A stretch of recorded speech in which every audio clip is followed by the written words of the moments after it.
Hey guys, I'm back for another video. Now I'm back in my closet here. Nothing special, same as before, though I thought I could kind of go through some of these games, show you what I have while I talk about a video that one of my favorite YouTubers made, She Made Me Talks, that I like to do a response to.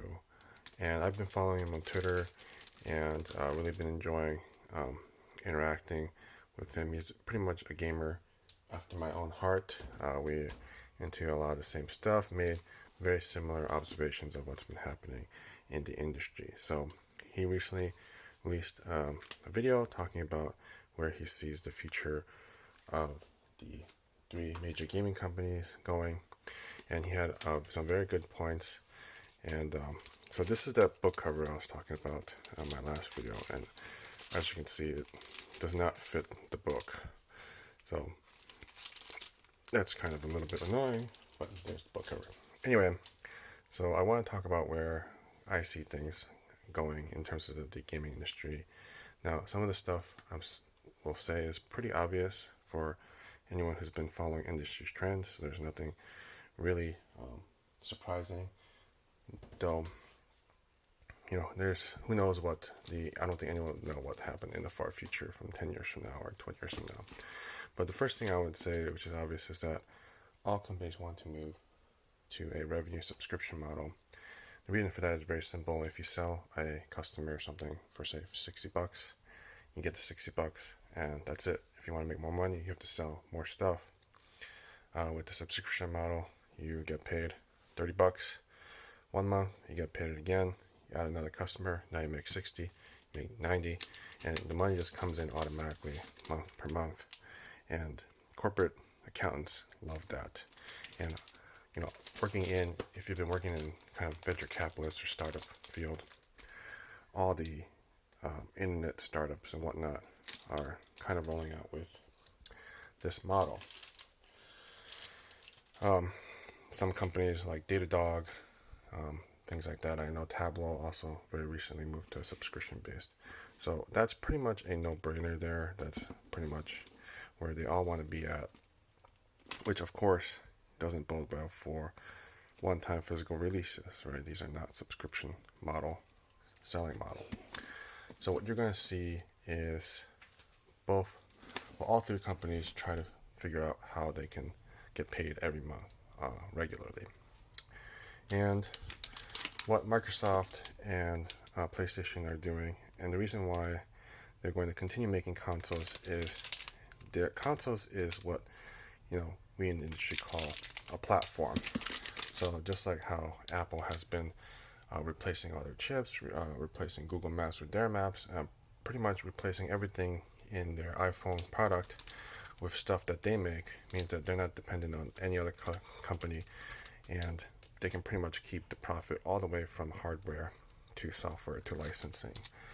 And that's what Sony and PlayStation are going to continue to do, which is by owning the Xbox, for example, the hardware and the software platform, they of course will make licensing fees from distributors who want to release games on the platform, kind of like how Steam makes most of their money these days.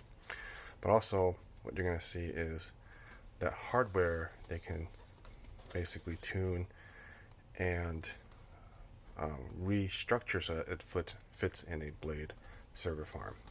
And then what they can do is, of course, they're trying to push their cloud gaming model, and gamers, especially Western gamers, they're going to bite, right? Because they can get hundreds of games all for one low monthly price. And personally, I don't like the idea of saying I started a game on a cloud subscription service and then the next day the game is no longer available. Like that's not the way I roll. But I can see a lot of gamers taking that, especially the younger kids nowadays, taking that route. And of course, and to my early point, that kind of satisfies everything that they're looking for. They're looking for a regular, steady stream of revenue. They also don't have to deal with kind of the reseller market. They don't have to deal with distribution. They don't have to deal with any physical costs associated with production, and they have full control of the licenses, so they don't have to worry about, say, shutting down the eShop and customers complaining, hey, I paid money for this game and now it's just going away. Well, basically you don't own any games, you're just streaming them. And I think that's what, basically, of course, they're public for-profit companies, so they want to reduce anything that costs them money and try to convince gamers that the new way is better, that also coincidentally makes them more money every step of the way. So that's where I see Nintendo will never create another virtual console shop ever again like the ones they've created before that they're shutting down right now. It's all going to be on demand on a subscription-based model, and you're going to see that they're going to try to offer more like Nintendo 64, probably different types of libraries, and they're going to try to slowly increase the price so that they can get more money per user per month. Pretty bleak, but unfortunately that's what for-profit companies want to do, is make more money and have a consistent growth in their revenue year over year.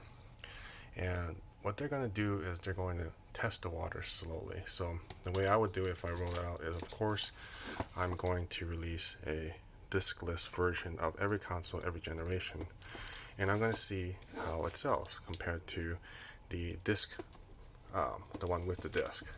And I'm going to also try to increase the cost of the physical solution. And when it looks like that I've tricked enough consumers and they've kind of bought on, and let's say I've significantly increased the price of the disc model by $100 or $200, and I see an acceptable number of consumers that are happy with the diskless model, then that's when I know it's safe to pull the trigger and get rid of the disc. I think Xbox One, their mistake, of course, was they did it too early, and they quickly backtracked from that. But now it's just a matter of time of waiting to see how much traction they'll get out of removing all physical games. And I definitely see that, how quickly or slowly that will happen will depend on the gamers, but it's definitely what they want. And for Nintendo, that might be less likely or less the case, because they have a strong Japanese market still that are still very much into physical collection and collecting. But as you can see also, even Nintendo has moved with the times with paid online and no manuals. So again, a very bleak kind of picture. Of course, in general, companies want to make more money and give less, and so that's going to be a general trend. We'll see what happens, and of course we don't know what the future will hold, but that's pretty much sums up my thoughts on the matter, and I think I've gone through quite a number of these, which many of you have probably seen before. So thanks for watching, and I'll see you guys next time.